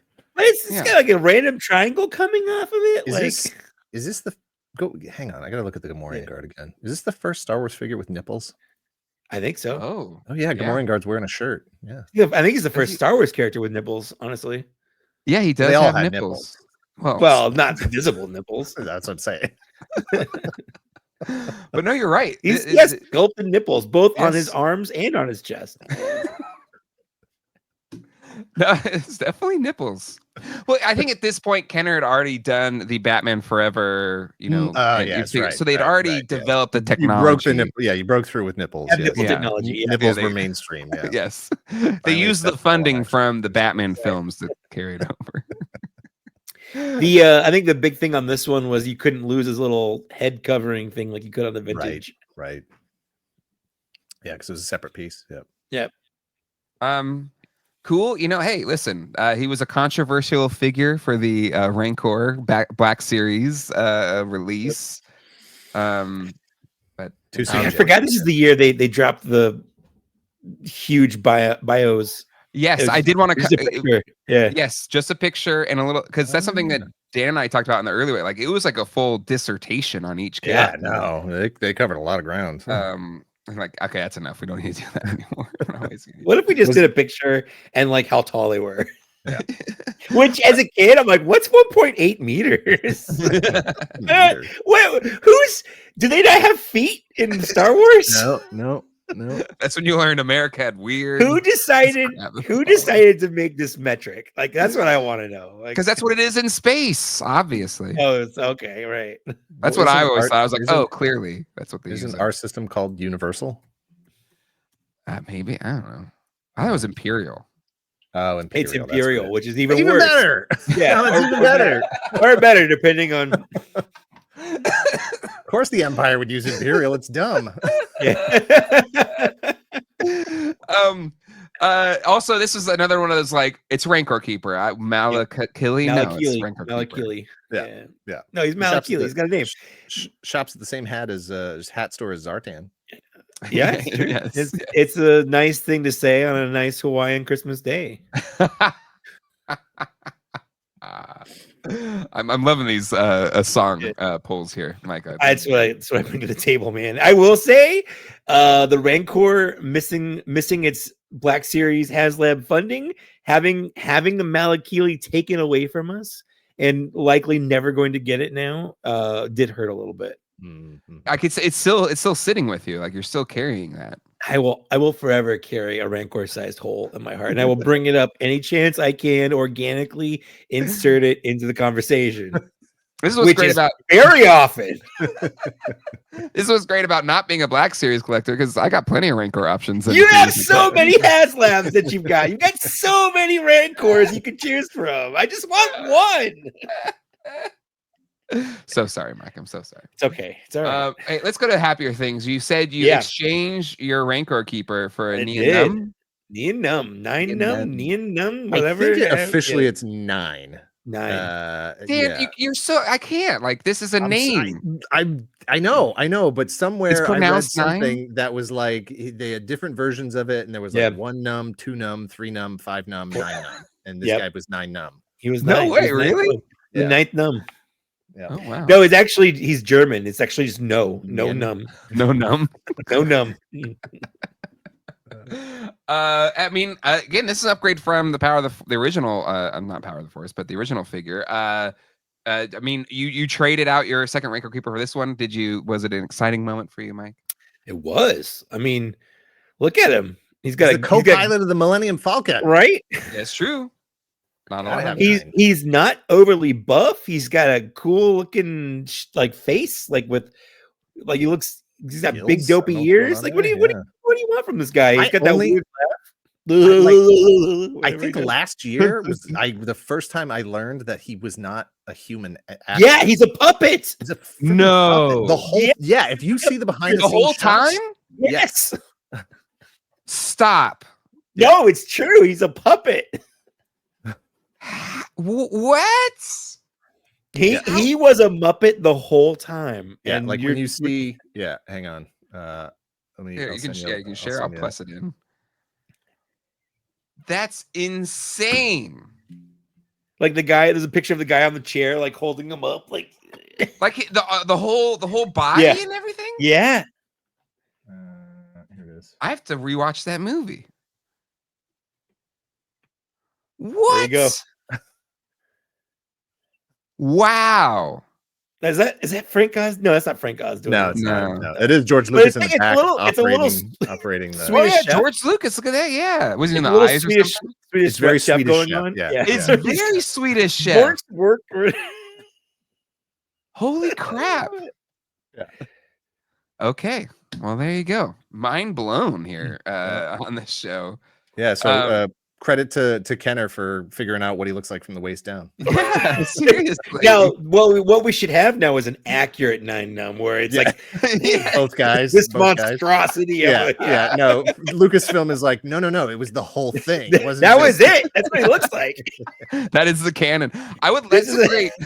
That's a great next Celebration exclusive, like the actual It's the like whole thing, puppeteered Well, 9. there have been people who've made customs of Jabba the Hutt where you can see the other guys on the inside. Oh, that's cool. Yeah. That's neat.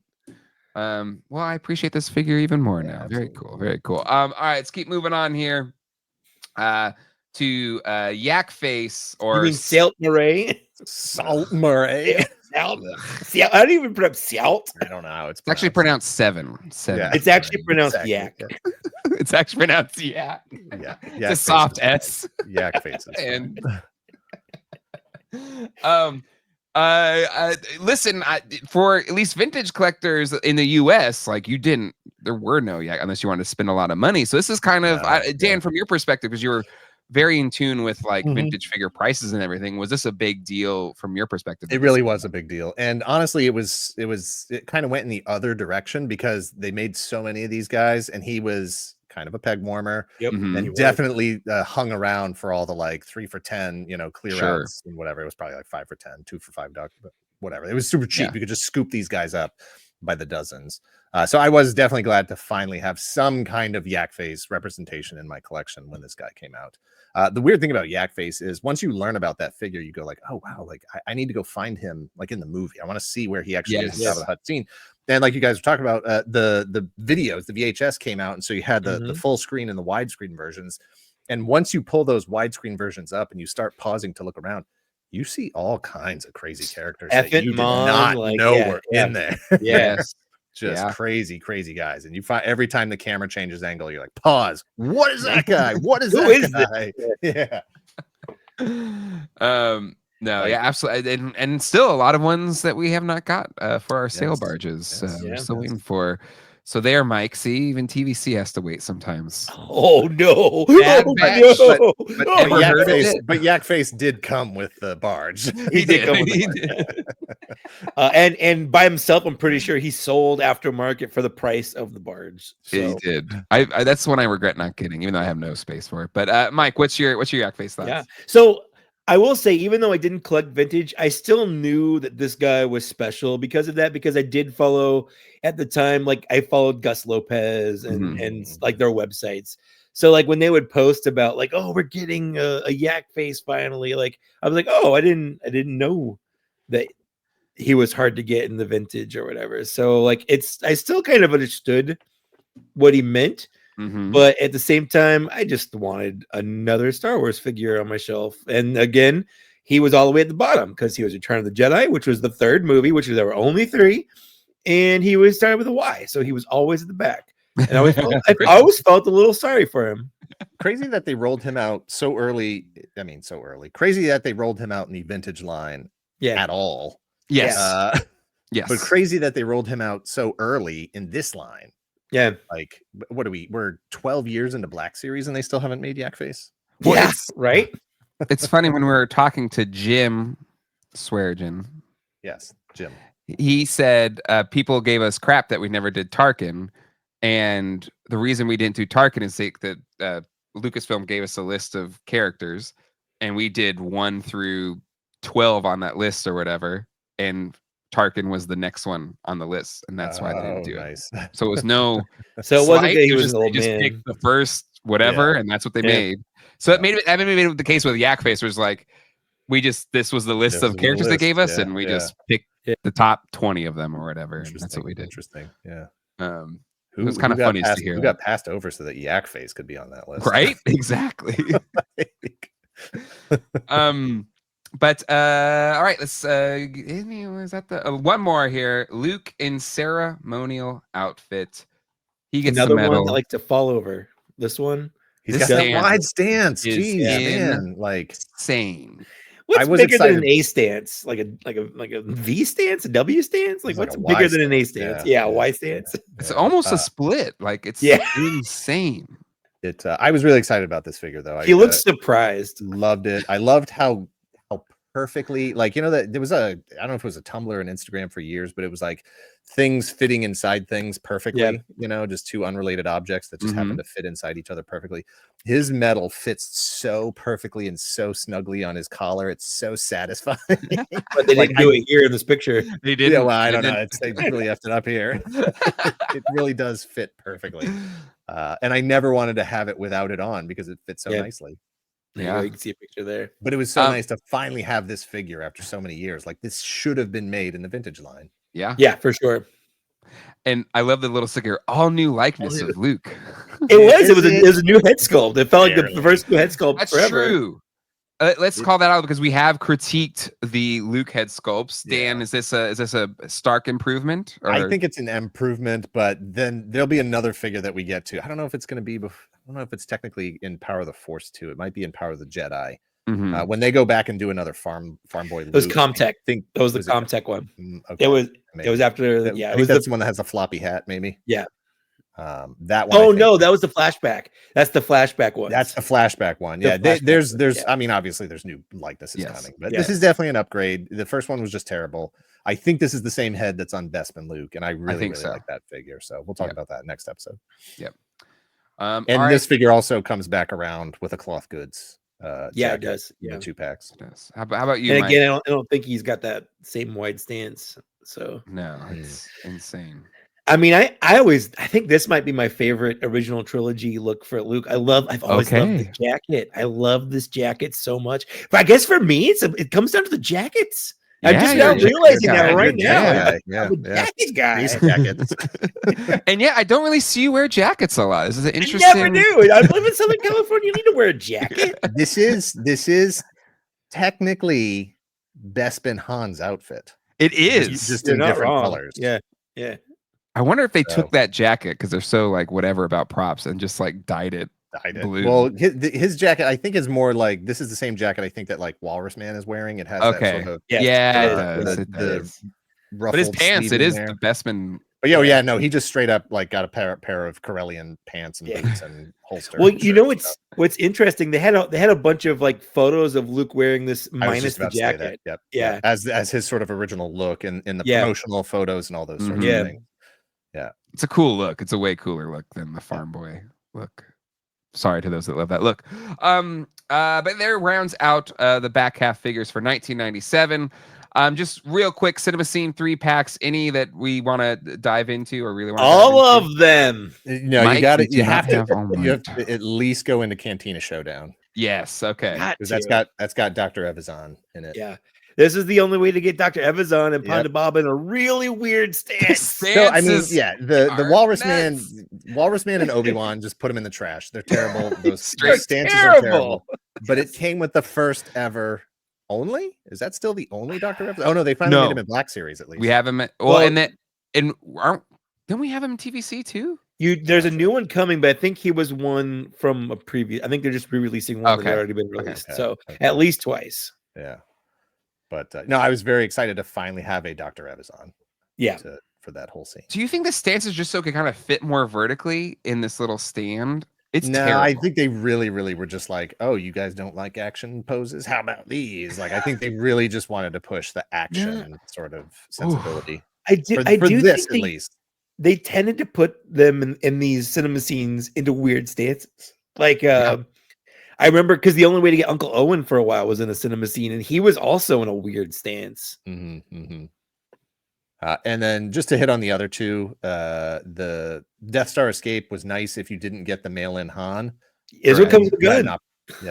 Yep. And you had an opportunity to have both mail-in figures here, and then Chewbacca in a different position. Look at his face. His face looks so weird. Yeah. Everybody, I don't know which character. I don't know which character you're talking about. It applies to all three. Sorry. Yeah, they all. Chewbacca. I don't know. Chewbacca looks like a knockoff Chewbacca. Just I don't know. And then the final Jedi duel.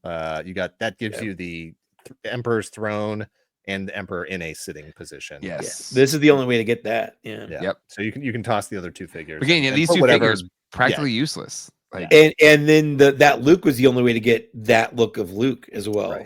Right. That particular head was another new head. Oh, you're right. Yeah. Because the other one had the vest on. Yeah. Yep. All right. Electronic Power FX. Man. This Ben Obi-Wan Kenobi pissed me off with the green lightsaber so much. Our researcher Allison Troy pointed out he had a green saber because blue LED tech was more expensive and didn't achieve the desired effect as well. Lucasfilm allowed the inaccurate alteration. I did not know that. You know what's weird is I remember knowing that then as well, but I could not tell you how I heard that or knew that. Something on the internet I probably read and I just believed at face value, but like it's one of those things like in high school, they had those rumors that you just kind of accept as true. Absolutely. Yeah. Pre-internet, like rumors were, testament, Yeah. But I was pissed off on this. I did not buy this. They had a little handle on there so you could like fight with them, like exactly rock'em sock'em robots or whatever. Yeah, I didn't like any of these. These were this was if I was trying to be a completist, this is where that ended. Yeah. Was not interested in any of these. And then you gotta go to the Luke figure. Okay, let's go to Luke. And then click on his profile picture. Go back. Down to the first photo. No. Down. His first photo, the like close up of his head. Hold on. Yeah. This one? It's pretty bad. There. Yeah. Oh God. It's pretty bad. Oh, it's terrible. It's pretty bad. If I was Mark Hamill, I'd be pissed. Yeah. They had the cape on because they had the buttons on the back. I think they were trying to hide the buttons for the LEDs. Yeah. I don't know what that likeness is. It's not Luke. It should have a call out on the box. All new likeness Luke. Missing chromosome Luke. I don't know. It's terrible. 90s baseball Luke. Yeah, exactly. Royd Luke. Barry Bonds. Mark McGuire Luke. Oh my God. Yeah, here's the buttons that you're talking about. Him back there. Yeah. Oh God. Yeah, it's not. These were all easy passes for me. That's terrible. How about this R2D2? I never had this one. I thought it was kind of cool. It didn't look as obtrusive as the others, at least. But the thing is, the regular one had light piping and it worked great. Like, didn't really need. Well, this one, I think this one makes sounds. I feel like. Okay. Cool. Yeah, it does make sounds, and it does say that it has a Tatooine Rocky background, which is neat. Right. That's true. Like world building Rocky background. Yeah, pretty cool. That's my new band name. Tatooine World building. Rocky background. No, Tatooine Rocky background. All right, let's keep moving on here. Play sets. We got Endor Attack. The Power of the Force 2 play sets were very liberally like used dioramas, really, background display decoration kind of things, which they're doing today, which is neat. Play sets today are this, like I think this Mike, didn't they say this is like something we're ordering soon, or it's already put on order? The bunker, the half of the bunker, or whatever. I think it's already out. Is it out? Okay, cool. Yeah. I'm not buying it. It's weird that I know that and you don't, because you're the one that collects the line. But I don't like the little half diorama things. Like I want a huge ass vehicle or something like that. I just get Lance Peter Luke to print me a full 6-inch scale one and hand paint it. Hoth battle, decent little, again, kind of little scene extension there. Yeah, that shield generator is not as big as it should be. No. Actually, didn't even register that was supposed to be a shield. That's what that is. I don't know. Maybe it's like a mini Well, one. There's like a those backup gun turrets unit. are also supposed to be That's a true. lot That's taller. true. Yeah, That's true. Yeah. I appreciate the attempt to do a little bit of world building. There. Sure. That's Yeah. fun. It's fun. And then this is a mail away. Moss Eisley Cantina, old school with the cardboard. Yeah, a little Kinda throwback fun. action there. That's neat. And something that the new one that costs many hundreds of dollars. It has a There's Dole when floor. you need him. Yeah. Sorry, Is Dole. the floor from this one? There's yeah, you could, I guess. They're probably not that expensive. Probably get this a lot cheaper now still than Yeah, exactly. than the HasLab one. All right, Epic Force. These were kind of cool. This was kind of like that first, more premium. I'm gonna be honest. thing. I did not remember that these were this old. Like I still Really? Oh, Okay. It's not. Look at the year. This is from later. Oh, Ni- why oh, is that in 99. there?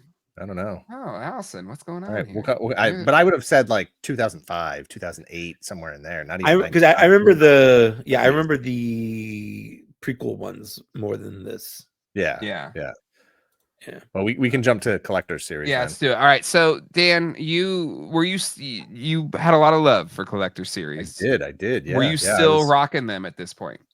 Absolutely, 100%. I dug deep down into my photo archive to see if I had some photos still of some of my figures, and I found some pictures. I'm looking to see if, actually here. Let me share this photo here, which is great for people who aren't actually watching. Well, it's like you tune in or not. Gives you a reason to watch, Dan right? paints a picture. You don't need the actual picture. He paints a picture with words. He's a word artist. Yeah. The Bob Ross of writing, of describing. So this was my Bespin Luke and my Luke ceremonial garb that I had. Again, I bought every single one of these figures and cleaned them out at one point because I just couldn't hang on to that collection anymore. And the pattern of that Bespin Luke outfit is good. I don't love the colors. The boots are kind of weird. The big rubbery boots. All of these figures, the arms were too short. And the sort of faces and heads, just I don't know. They're not the best likenesses, but no. I was all in on them. I bought every single one of them through the prequels into all that stuff. How much did these cost? I didn't get any of them. I just felt like they were too premium. I thought these were toys for rich people. I did not play. They were $20. $20. I was an adult with a credit card, and which hadn't yet run up the debt. I was in the process of running up the debt. I remember when these came out and thinking $20. That's 4 figures I could buy for one doll. Yeah. Well, I already had those 4 figures in triplicate, so I still needed to buy more stuff. I needed to get more things. That credit card bill doesn't run itself up. Yeah, exactly. All right, hold on. Let's see. So 20. I'm gonna just adjust for inflation here. So that is the equivalent to almost $40 today. Yeah, Ooh. no, I was a very serious collector. I wasn't messing around. Oh my! Look at this. I still collection. feel like it's pretty cheap if they came out with, if they did these today. Yeah, $60. That's actually not bad. As bad as I thought it would be. It's really not bad. But yeah, that okay. I looked up the notes here from Allison on the overview. Apparently, these were made in 97 and 98, but they were so unpopular. They hit shelves. They kept hitting shelves through 98, 99. So okay. Interesting. Okay, that is why they were included in the 97 list. All right. Well, that wraps up 97. Gentlemen, any final thoughts for the back half of we have to hit one more figure. Hit me. What you got? We got to hit the 12-inch Boba Fett. Okay. Oh, was it? I thought we already did that. Okay, sorry. We talked about it in previous episode. Do you have him here to show? Because the picture I have is not too great. Let me see if he's in my folder here. I don't think I have a real great photo of it. It's either. a little I photo. think he's in a group. I think he's in a group photo with a bunch of other. Yeah, that's not the best photo. Yeah, it's tough to see. Again, box art, cool. Great photo of Boba Fett on the cover. Great photo on the inside. Neck down, other than the weird arm proportions, is fine. But he's got this tiny little head. which is just not it's not great. It's not a great look for him. And so when they do the effects version, the force effects or whatever it is, the electronic version, the proportions are better, his head is bigger, and it also has one of these for $40 right now. That's nuts. But you're right, the head is it is not good. That's bad news. It is not a good shape. It literally looks like they just took the top of a Pez dispenser and put it on top of his body. It's not great. That is but he does have, he's got the Wookiee braids. It's just interesting that, we'd sort of gone backwards again. Like almost everything about it is an improvement, but the vintage 12-inch figure had a very well proportioned large head because it had that see through the eye sort of thing. The rangefinder came down. So this definitely felt like a big step backwards. You know what he looks like? The proportions. Remember those wrestling buddies, the stuffed like wrestlers? Oh yeah. That's he looks like he's one of those. Like he has the same kind of shape. Yeah, they've got very Mike Mignola sort of shoulders, like slopes. There's no definition to them. Yeah, so it was definitely like, oh yeah, I got this one. Wow, man, it sucks so bad. It's definitely a thing that you can own. Yeah, exactly. I guess I'll open it, even though I'm still going to be disappointed. But still, I thought they were cool at the time. And again, I guess $40 in retrospect. Like some 6-inch figures are $40 now, or pushing $40. So I'm looking at the list here. I forgot they did all of the Cantina Band members individually, Walmart exclusive. So they basically just sold the same figure 6 times with a different. Yeah. I only got one. I didn't get 6.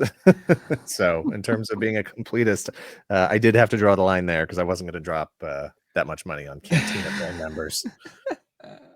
I think what's more important, or what's more interesting, is this is the first time I'd seen any of their other names besides Figure and Dan.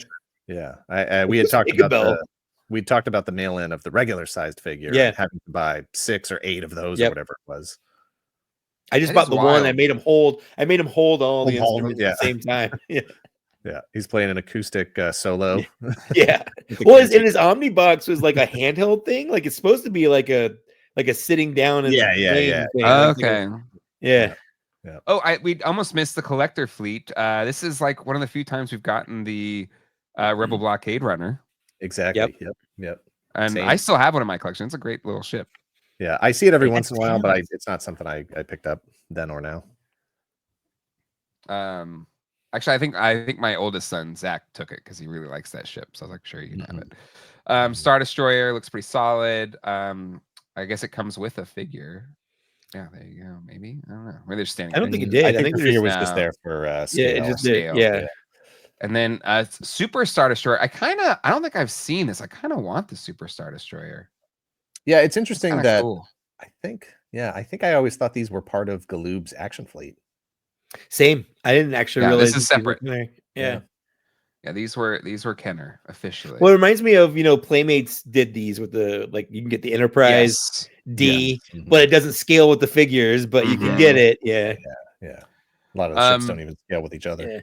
Yeah. That's 1997's back half for Power of the Force 2. Mike, final thoughts. Man, what a year. I don't know. Like, it's different going back and looking at this because the only movies they had to draw from were the OT. So everything's OT. You don't have to worry about new media. You don't have to worry about prequels, sequels. Like they're literally like skimming the movies frame by frame, thinking like, who can we make next? Like, let's go through Jabba's palace and let's just pause. Who's this guy? And at the very least, this is the first time you're getting this degree of like live feedback. The internet does exist. It's still mostly fan magazines and that kind of thing. And I've seen conversations from people who worked in the industry at the time talking about the fact that they were starting to listen to what people were saying online. Yep. Great point. Dan, any final thoughts for you on 97? I've said it before. This was such an exciting time to be, a toy collector, a Star Wars fan, all of that stuff. It really, really seemed like the world was coming around, to your neighborhood and saying, this is a cool thing. Here's all those things you've always wanted. And it was just everywhere you looked, there was something you wanted to buy, which I did pay for literally, later on, just too much money buying all this stuff. And shortly, soon after this, I'm starting to really have to reassess what I'm doing and how much stuff I'm collecting for the first time. Because I'm not just collecting Star Wars at this point. I'm collecting lots of other stuff too. Well, and that's kind of the thing that's interesting, like you're bringing up, because this is what felt so cool. And I think why we all were so bought into this, because it was like, up until this point, like that's off here. That's not part of our culture, the forefront of culture or whatever. Like that's so you can't. That's a nerdy thing. That's not important. And this was like the first time, like, oh, you're giving me things that I want to have as new things. To the store and buy a bag of Doritos with the Millennium Falcon on it and that lenticular card in it. I'll never forget sitting in Taco Bell when they were doing the cup promotions with the like decorator cap things. I'll never forget sitting in Taco Bell and they had put a mural. Yes, I have my Watto too right over there. The whole wall was a mural of The Empire Strikes Back, like one of those just big printed things of The Empire Strikes Back and TIE fighters and stuff. And I was just like, wow, look at this. Remember, time to be alive. It's like 1982 all over, Yeah. I think 1997 was the year that Toys R Us has got the big Millennium Falcon. Oh, yeah. Whenever those show up, like there was one at my Cro-Mag Toys across the street. They've had one, or someone eventually bought it. But every time I see one of those for sale, I'm like, God, I kind of want it. It's so cool. It's the coolest I thing want to ever. say they had it when you did NC Toy Con back in 2019. Yes, they brought it there. Yeah. No, I was looking at it. Like, I'm driving home. No, I'm not driving home. But yeah, cool stuff, special, and it was when it was still nice and new and special, and not now where it's just like, oh, now it's it was the cusp though of losing that luster. I'm not going to paint this like look at this through rose-colored glasses. This was the start. Like other than little things like we could all joke about the holiday special, like everyone the holiday special, whatever, but like the special editions was the start of the dip where like you could realize maybe not everything Star Wars is good. No, it's fair. It's fair. The beginning of the end. End. Just real Kathleen quick. Kennedy was fired that day. In 1997. Mike's on his typewriter. Not my Star Wars. Not my Star Wars. Original retail price was George Lucas. Called a couple of things here. The collector's fleet ships. What do we think those cost? I'm gonna go 12. I was gonna go 15. $19.99 to $24.99. It's those electronics, man. Yeah, there's always. Speaking of electronics, how about electronic power FX figures? I think those were. I want to say those were 10. Yeah, I'll go low. I'll go 8 for. They were $9.99. So, all right. Price is Right rules. Dan wins, but Mike, you're closer. Creature sets. Oh, we already did that. We did that one last week, I think. Yeah, Cinema Scene 3-packs. Those were, I want to say 15 because they were 3 figures. Okay, Dan. I'm gonna say 12. Mike's kind of on the money. $14.99 to $19.99 for the 3-packs. Dan wins on Price is Right rules. Yeah, Mike, stupid Pat. No, Bob Barker. Yeah, rotten hell. You need to subtract 1 penny. No, I refuse. Yeah, you could. That's true. But always remember to spay and neuter. All right. That will do it for this episode. Mike, you cover a lot of great Star Wars things and more on your YouTube channel. Anything special coming up that you want to share? Oh no, I just did a Savage Press review on my channel, but I'm doing a moratorium. We had an earthquake, a pretty big one here last week. And like Julian, right? Julian is like 5.2. Like it was enough to where like I was like, oh, I got to get out of this room because like everything's gonna follow me. I'm gonna die. Still dealing with the falling figures to this day. Yeah, well, so yeah, right. That's my whole life, man. But you know, I'm moving. We just bought a house in Illinois. Congrats. And awesome. Thank you. So I was like, I can either put these back on the shelf or I can just pack them up. So I I started the packing process at that point. So I don't have any figures, and I feel like opening new figures right now is like a little backwards. Counterintuitive. Yeah, counterintuitive. So I'm keeping them. So I'm doing a moratorium on any videos until after the move. But I do still have my podcast, Black Series Cantina. We record that every other week. We just did one. You can go watch live. It was a Star Wars celebration where we went over all the reveals and stuff like that. And I think the next episode we do will probably be the May 4th episode. Nice. Because that's coming up soon. Whew, but that's what I got going on. Awesome. Love it. Dan, how about you? We posted a Ninja Turtles compilation. It's our collective. Yep. Compilation of a bunch of Ninja Turtle stuff that we've done. That was part of us just trying to put a bank together so that I could take 2 weeks off and go to Japan, which was really great. Mike and I, will be talking more about that trip and going through a lot of photographs on Saturday. I'll be watching. I'm excited. I want to see the tales of Dan in Japan. I don't know about you, but I did buy quite a few toys and collectibles and all of that kind of stuff, and we'll be going over some of that as well. I did my best. Mike is almost always, unless something weird happens, he's always on the Secret Galaxy live stream. I'm planning on being there. In fact, I'm doing our last episode of Bots and Shots. Me and my other friend Zach, we do a Transformers related podcast where we drink and stuff. And I told him we have to do it Friday because Saturday night I'm doing a live stream with Dan probably, and plus I'll probably be a little hungover. I'll be honest, but it's gonna be our last one ever since I'm moving, so it's gonna be kind of a big deal. Bots and shots. Okay. Well, cool. I'm looking forward to that stream. So again, this will post after, so just go backwards, or not backwards. It'll already be up. You can already listen. But it'll be a lot of fun. Yeah, your all streams on Saturday are so much fun. So definitely check them out. I'm assuming most people watch this do, but if you haven't, go or listening. Big thanks to Allison Troy who does our research. We'll see you all next time. Hasta luego and goodbye. Later. Bye.